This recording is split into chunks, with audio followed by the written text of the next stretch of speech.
આ ઓપ્પો છે આની એક ખૂબ જાહેરાત કરી છે કે ભાઈ અમારો ફોન ડેમેજ પ્રૂફ છે, અમારા ફોનમાં કાંઈ નહીં થાય. પણ ઈ વેમમાં તમારે રહેવું જ ને ડિસ્પ્લે ક્રેક થઈ ગઈ છે, એટલે કે આનો ગ્લાસ ક્રેક થઈ ગયો. આ છે આપણો ઓપ્પોનો F31 Pro અને આ ફોનમાં એક્સિડેન્ટલી અટાણે ડિસ્પ્લે ક્રેક થઈ ગઈ છે, એટલે કે આનો ગ્લાસ ક્રેક થઈ ગયો છે. હવે કંપનીએ પણ ઘણી બધી જાહેરાત કરી છે કે ભાઈ આ ફોન મજબૂત છે અને મેં પણ આનું સ્ક્રીન ટેસ્ટ કર્યું હતું. તો મિત્રો આ વિડીયોમાંથી તમને ઘણા બધા સવાલના જવાબ મળી જાય. ઘણા બધા મિત્રોનું એમ કહેવું થાય છે કે ભાઈ તમે આટલું બધું ડિસ્પ્લેનું ટેસ્ટ કરતા હોય તો પણ ફોન હું કામે નથી તૂટતા અને અમારો તરત તૂટી ગયો અને તૂટ્યો એ ખબર પણ નથી. તો આજના આ વિડીયોમાં તમને ઘણી બધી માહિતી મળી જાય. તો ગ્લાસ જ ક્રેક થયો છે, અંદરની ડિસ્પ્લે તો પરફેક્ટ ચાલે છે પણ ગ્લાસ ક્રેક થયો છે એટલે ઉપર એક બીજો ટફન ગ્લાસ લગાડી દીધો છે એટલે વધારે આ ક્રેક ન થાય. એક્સિડેન્ટલી તૂટ્યો કઈ રીતે તો એનું હું તમને થોડું એક્સપ્લેન કરું. તો હું આવી રીતે જલ્દીથી સીડી ચડતો હતો અને સી ગયો અને સીધો વજન અહીંયા આવ્યો મિત્રો.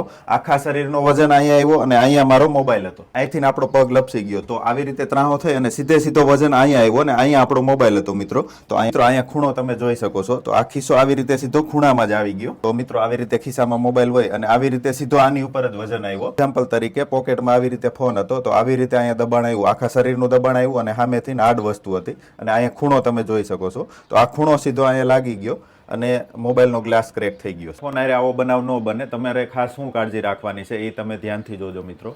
તો માની લ્યો આવી રીતે તમે પોકેટમાં ફોન નાખતા હોય તો આવી રીતે કોઈ દી પોકેટમાં ફોન રાખવાનો નથી. ડિસ્પ્લેને તમારે બહારની સાઈડ નથી રાખવાની, તમારે આવી રીતના ફોન નાખવાનો છે, બેક સાઈડ બહાર રહેવી જોઈએ. જો આવી રીતના તમે ફોન રાખશો તો એક્સિડેન્ટલી ગમે એ કાંઈક વસ્તુ અડી જાય ને અહીંયા તો પણ ફોનની મેઇન ડિસ્પ્લેને કાંઈ નુકસાની નહીં થાય મિત્રો. આ ફોનમાં મેઇન મિસ્ટેક એ હતી કે ટફન ગ્લાસ લગાડેલો નહોતો મિત્રો. મેં સ્ક્રીન ટેસ્ટ કર્યું હતું તો આનું મેઇન સ્ક્રીન ગાર્ડે કાઢી નાખ્યું હતું અને કોઈ વસ્તુ પ્રોટેક્શનની નહોતી. એટલું પહેલું તો એ આવે કે તમારે આમાં ટફન ગ્લાસ લગાડી દેવાનો છે અને બીજું એ આવે કે સારું કવર નાખી દેવાનું છે. અને પછી પોકેટમાં રાખતી વખતે ખાસ આ ધ્યાન રાખવાનું છે કે આપણે ડિસ્પ્લે બહારની સાઈડ ન રહેવી જોઈએ, આવી રીતે રહેવી જોઈએ, એટલે તમારો ફોન તૂટવાના ચાન્સ નહીં રહે. અને આ ઓપ્પો છે આની એક ખૂબ જાહેરાત કરી છે કે ભાઈ અમારો ફોન ડેમેજ પ્રૂફ છે, અમારા ફોનમાં કાંઈ નહીં થાય. પણ ઈ વેમમાં તમારે રહેવું જ નહીં. કંપનીએ ઓપ્પોએ પણ લખ્યું છે કે ડેમેજ પ્રૂફ. તો ડેમેજ પ્રૂફના વેમમાં તમારે કોઈએ રહેવું નહીં. તમારો ફોનની ડિસ્પ્લે ઉપર સરખો દબાવ આવશે તો તમારી ડિસ્પ્લે તૂટી જ જાય. એટલે મિત્રો આપણે ઈ વેમમાં રહેવાનું જ નહીં કે ભાઈ કંપનીએ આટલો બધો સ્ટ્રોંગ ફોન કીધો છે તો એ ફોન સ્ટ્રોંગ હોય, એવું નથી મિત્રો. એક્સિડેન્ટલી ફોનની ડિસ્પ્લે ઉપર વધારે દબાવ આવે તો આપણો ફોન તૂટી જ શકે.